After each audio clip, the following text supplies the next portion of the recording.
Hello guys, welcome to my channel Teach Something, and in this video tutorial I will gonna show you how to fix Windows 11 DirectX setup could not download and the file. Please try again later. So how can fix this type of error? Let's get started. Before starting off the video, I humbly request you please subscribe my YouTube channel for more updates. So let's start.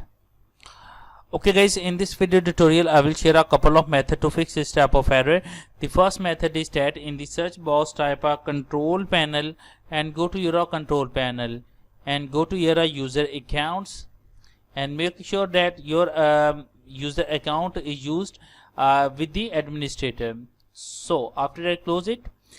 The second method is that in the search box type a Windows Security. Open Windows Security, click on firewall and network protection. After doing this set, click on a private network and turn off it. Okay guys, after that go to your virus and threat protections, and after that click on a virus and threat protections and click on a manage settings and turn off it all.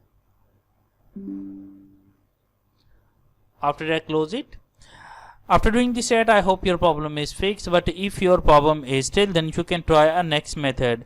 The next method is that in the search box type a CMD and open a command prompt, right click, run as administrator. After opening the command, type a command is DISM space /online space /enable feature enable dash features space /feature name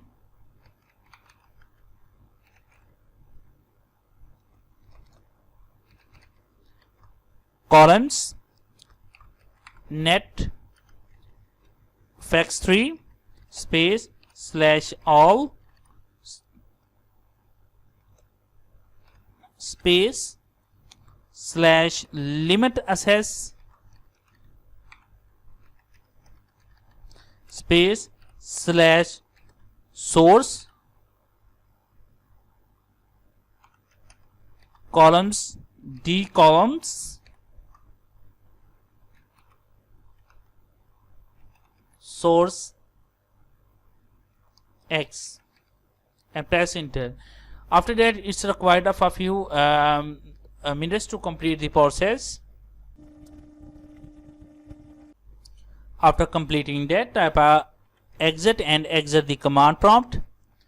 After doing this step, restart your computer, and I'm sure that after restarting your computer your problem is fixed. But if your problem is still, then you can try a next method. The next method is that go to your any search engine and type DirectX end user runtime. Click on the first link of Microsoft. After that, download and install in your PC. After downloading and install in your PC, restart your computer, and I'm sure that after restarting your computer your problem is fixed. I hope this video is helpful for you. Thanks for watching, and please subscribe my YouTube channel.